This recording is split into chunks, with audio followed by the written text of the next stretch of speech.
दोस्तों, मैं अशफाक अंसारी और आप देख रहे हैं क्राइम आजकल। हमारे ये आजकल न्यूज़ का जो है क्राइम सेक्शन है, जो हमने कि नया सेगमेंट शुरू किया है। ये हफ्ते में एक दिन आया करेगा। अगर आप लोगों को पसंद आएगा तो हो सकता है हम इसे बाद में डेली कर दें। इस सेगमेंट में हम क्राइम जगत से जुड़ी खबरें, वो मर्डर, रॉबरी, रेप, इस तरह की खबरों की एक कहानी हर एपिसोड में सुनाया करेंगे। तो लीजिए शुरू करते हैं आज की कहानी। आज की कहानी ये मोनाको देश से जुड़ी हुई है। मोनाको देश दुनिया का दूसरा सबसे छोटा देश है।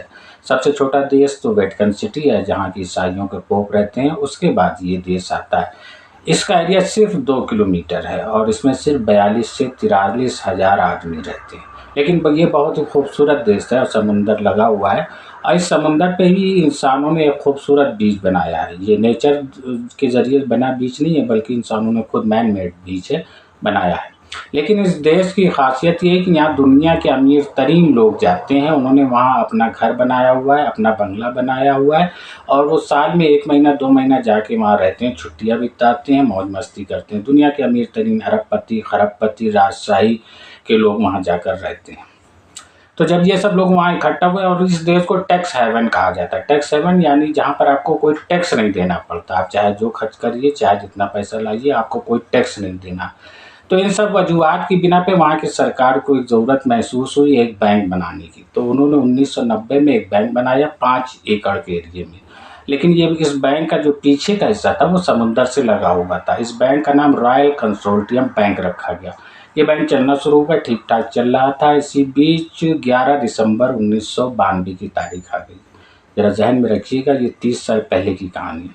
11 दिसंबर 1992 को बैंक खुला, लेकिन कुछ ही देर बाद बैंक के दरवाजे बंद हो गए और ऊपर से वाकी टाकी से आवाज़ आने लगी कि हमने बैंक को अपने कब्जे में ले लिया है। कोई भी बैंक के अंदर ना हो, किसी तरह की कोई कार्रवाई ना करे। ध्यान रखिएगा, ये 30 साल पहले की बात है। उस वक्त न मोबाइल था, न जदीद आलात थे, न कैमरे थे, बस वाकी टाकी थी और लैंडलाइन फ़ोन था। तो इस बारे में फिर थोड़ी देर बाद उसमें से वाकी टाकी से आवाज़ आई कि बैंक के जितने भी लोग थे उन सबको हमने बंधक बना लिया।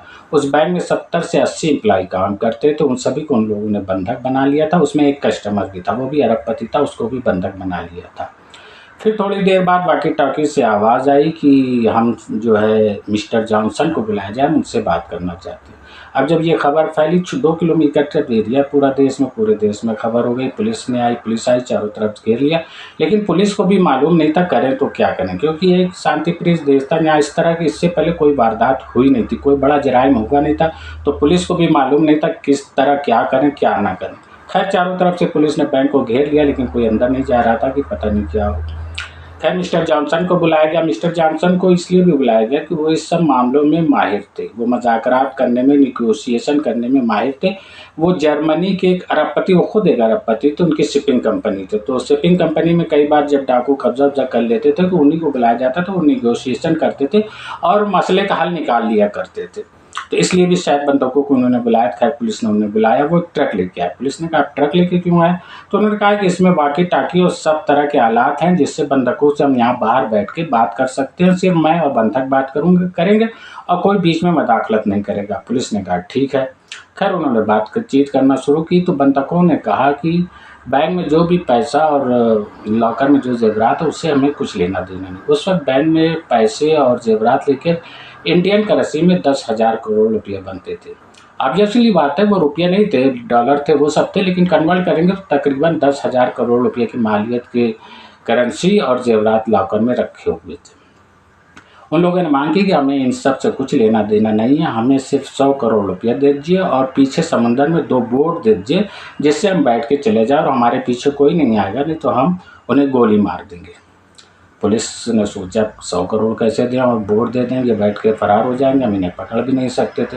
इसी बीच वाकी टाकी पे गोली चलने की आवाज़ आई और लोगों की चीखने चिल्लाने की आवाज़ आई। तो पुलिस ने सोचा कि अंदर पता नहीं क्या हालात हो, किसी की जान पर भी बना सकती है। लिहाजा पुलिस के ऊँचे ऑफिसर ने कहा उनकी बात मान लिया जाए, उन्हें 100 करोड़ दिया जाए और बोट दे दिया जाए। अब ध्यान रखिए कि ये सब जो हो रहा था ये दिन के वक्त हो रहा था, लेकिन जो कब्ज़ा जिन्होंने जमाया हुआ था बैंक में, जो रॉबरी करने गए थे, डकैती करने गए थे, उन्होंने कहा कि हम रात में ही बंधकों को छोड़ेंगे और रात में ही बैंक को भी छोड़ेंगे। हम रात में बैंक बोट पर बैठ के चले जाएंगे, कोई हमारा पीछा नहीं करेगा। खैर अब ये बात हुई कि 100 करोड़ रुपया लेके अंदर जाए कौन, तो बंधकों ने जो रॉबरी करने वाले थे डकैत, तो उन्होंने कहा कि मिस्टर जॉनसन को ही 100 करोड़ लेकर अंदर भेजा जाए।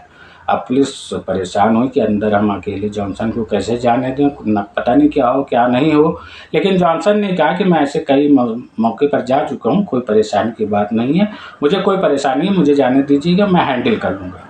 तो पुलिस मान गई और 100 करोड़ रुपये देकर उन्हें अंदर भेजा। पीछे जो है समुद्र में 2 बोट लगा दी गई, लेकिन पुलिस जो है बोट पर निगाह रखे हुई थी। खैर जॉनसन अंदर गया, पुलिस इंतजार करने लगी कि जॉनसन कब बाहर आते हैं, कब बंधक छूटते हैं, क्या होता है। उधर वो समुद्र पर बोट पर भी निगाह रखी हुई थी। सुबह से शाम हुई, शाम से रात, रात से पूरी रात गुजर गई, सुबह हो गई। सुबह के तकरीबन 6 बजे वाकी टॉकी पे आवाज़ आई कि मैं बैंक का एम्प्लॉई बोल रहा हूँ, यहाँ बैंक के जितने भी बंधक हैं वो एक हाल में बंद है और यहाँ पर कोई नहीं। पुलिस ने कहा ऐसे कोई नहीं है, जॉनसन होंगे और जिन्होंने बैंक में डकैती डाली है वो लोग होंगे। कहा नहीं, यहाँ पर कोई नहीं है, सारे जितने बैंक एम्प्लॉई हैं वो एक हाल में बंद है। मैं किसी तरह से वाकी टॉकी पर बात कर रहा हूँ, टेलीफोन से कर नहीं सकता क्योंकि जिन्होंने डकैती की थी उन्होंने उसकी लाइन काट दी है। अब पुलिस बड़े अचंभे में आई कि ये क्या माजरा है। खैर पुलिस अंदर गई, अंदर जाकर उसने देखा, चारों तरफ खंगाला तो वाकई न जॉनसन का पता था और ना ही जो डकैती डालने 11-12 लोग गए थे उन लोगों का कोई पता था, और सारे एम्प्लॉई एक बड़े से हाल में बंद थे। पुलिस ने उस हाल का ताला तोड़ा और सारे लोगों को बाहर निकाला। उन लोग से पूछताछ शुरू हुई तो कहा जैसे ही बैंक डकैती शुरू हुई थी हमें एक हाल में बंद कर दिया गया, उसके बाद हमें कुछ मालूम नहीं कि क्या हो रहा है। उन्होंने कहा कि तुम लोग को चीखने चिल्लाने की आवाज़ आ रही थी, गोली चलने की। कहा ऐसा कुछ नहीं हुआ।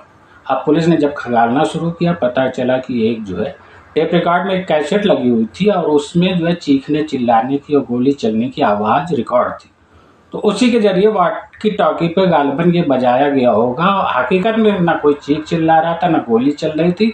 उसमें बीच-बीच में चला के ये पुलिस को गुमराह किया जा रहा था कि अंदर लोग चीख चिल्ला रहे हैं और गोली चल रही है। खैर वो लोग जो है वहाँ से जो है नीचे उस जगह आए जहाँ पर बैंक के सब लॉकर रखे हुए थे, तो लॉकर उन्होंने जब देखा वहाँ देख के उनके पैरों तले से ज़मीन खसक गई, क्योंकि जहाँ लॉकर थे सारे लॉकर रखे गए थे वहाँ पर एक बड़ा सा गड्ढा था। वो गड्ढा नीचे सुरंग की शक्ल में समुंदर तक गया हुआ था और सारे लॉकर टूटे हुए थे, सारे जेवरात गायब थे, सब कुछ खाली था, सारा कैश और सारे जेवर गायब थे बैंक। खैर वो लोग बाहर आए और जहाँ पर जॉनसन का ट्रक रखा था ट्रक को हटवाया। जब ट्रक हटाया तो वहाँ एक और मसला, वहाँ देखा ट्रक के नीचे भी एक गड्ढा था। वो गड्ढा सुरंग की शक्ल में कहाँ गया था, बैंक के अंदर तक गया था। अब जाकर पुलिस को सारा माजरा समझ में आया और उन्हें महसूस हुआ कि पूरे देश को, पूरी पुलिस को एक शातिर आदमी ने कैसे चकमा दिया, उन्हें धोखा दिया। दरअसल ये बैंक रॉबरी, बैंक डकैती का मास्टरमाइंड और करने वाला जॉनसन ही था, एक अरबपति ताजिर जर्मनी का। अब उसके पास अरबों अरब रुपये थे, लेकिन अब आदमी की लालच कहाँ जो है ख़त्म होती। उसने सोचा 10,000 करोड़ और मार लो जो है और हमारी जायदाद बढ़ जाएगी, पैसे बढ़ जाएंगे। तो वो उसने सारा प्लान किया और उसके पास आदमियों की कमी तो रही नहीं होगी, उसकी शिपिंग कंपनी थी। तो 10-12 लड़के उसने हायर किए और उनको जो है बैंक के अंदर भेजा दिया और फिर जो है उन लोगों के ज़रिए ये कहलाया कि बेन जॉनसन को ही बुलाइए, हम उन्हीं से मज़ाकरात करेंगे, डील करेंगे। और इस शक्ल में उसने सारी डीलिंग की। और चूँकि उसने वो कहा कि हम बात कर रहे हैं, अंदर जो रॉबरी डाकू करने वाले उनसे बात कर रहे हैं, इस चक्कर में वो काफ़ी वक्त निकाल रहा था सुबह से शाम काफ़ी वक्त हो गया। इसी दरमियान वो जो अंदर जो डकैत थे, जो डाका डालने वाले 10-12 लोग, उन्होंने पूरा बैंक जो है खाली कर दिया, उसके सारे कैश, उसके जेवरात सब कुछ खाली कर दिए। और फिर आखिर में जॉनसन को ही बुलाया कि 100 करोड़ लेके बोलो कि जॉनसन ही अंदर आए। फिर अंदर जॉनसन गया, फिर सारे लोग, उन लोगों ने जो सब इकट्ठा किया हुआ था, तो लाकर के पास जो गड्ढे से समुंदर की तरफ जो सुरंग जाती थी उसी के ज़रिए से वो समुंदर के किनारे पहुँचे। वहाँ पर पनडुब्बी पहले से रखी हुई थी, पनडुब्बी में बैठकर वो सब फरार हो गए। पुलिस ने यहाँ जो 2 बोट उसने दिए थे उस पर ही निगाह रखे हुए थे कि जाएंगे तो इसी से जाएंगे, तो वो बोट वहीं खड़ी थी और ये पनडुब्बी में बैठकर सब फरार हो गए। अब ये जब बात पता चली तो अब जो गवर्नमेंट को जो है, मोनाको गवर्नमेंट की बड़ी तशवीश हुई। उन्होंने सोचा अगर ये बात बाहर आ गई और सबको पता चल गई तो इससे मुल्क की बहुत बदनामी हो गई है। मुल्क में जो बड़े बड़े अरबपति खरबपति आ रहे हैं और अपना बंगला बनाए, यहाँ छुट्टी गुजारते हैं, पैसा अपना लेके आते हैं, वो सब आना बंद कर देंगे। वो सब आना बंद कर देंगे तो पूरे मुल्क की इकोनॉमी तबाह बर्बाद हो जाएगी, क्योंकि पूरा मुल्क इन्हीं लोगों के ऊपर चल ही रहा था। ये लोग बड़े बड़े ताजिर थे, बड़े बड़े पैसे वाले थे, वो पैसा अपने मुल्कों को यहाँ से लाते थे और महीना 2 महीना सब रहते थे, खूब खर्च भी करते, तो उससे वहाँ की इकोनॉमी को बूस्ट मिलता था, वहीं इसी के ज़रिए से वहाँ की इकोनॉमी चलती थी। तो लिहाजा गवर्नमेंट ने ये फैसला किया कि इस बात को यहीं दबा दें। तो उस पे उन्होंने बताया कि यहाँ बैंक में छोटी मोटी रॉबरी हुई थी 50-100 करोड़, और हमने जो है जिन लोगों ने रॉबरी की थी उन्हें पकड़ लिया है। अब जिनका पैसा गया था और जिनके सब जेवरात वगैरह बैंक में रखे गए थे, उन सब खाता धारकों को, जिनके बैंक में अकाउंट के, सबको बुलाकर उनको हकीकत बता दी गई कि दरअसल ऐसा ऐसा हुआ है, बैंक में रॉबरी हो गई और सारा पैसा और सारे जेवरात लूट लिए गए। और उनसे कहा गया कि आप ये बात किसी और को ना बताइए। उन लोगों ने भी ये बात किसी और को नहीं बताई, क्योंकि जो सारा पैसा था, जेवरात थे, ये काला धन था, ब्लैक मनी थी, वो अपने अपने मुल्कों से यहाँ लाए थे छुपाने के लिए। अब अगर ये कह देते कि बैंक में इतनी बड़ी रॉबरी हो गई, हमारा इतना पैसा डूब गया, हमारे इतने जेवरात चले गए, तो उनके ऊपर एक और मुसीबत आ जाती। फिर उनको अपने देश की गवर्नमेंट को बताना पड़ता कि ये पैसा उनके पास कहाँ से आया। अब पैसा आया तो पैसा अपने देश से इस देश में मोनाको में क्यों ले गए, उसे शो क्यों नहीं कर किया, तो इससे और बड़ी मुसीबत हो जाती। तो उन लोगों ने भी इस बात को डिस्क्लोज नहीं किया कि बैंक में इतनी बड़ी रॉबरी हो गई और इतना पैसा और इतना जेवरात चले गए, तो वो बात वहीं की वहीं दबी रह गई।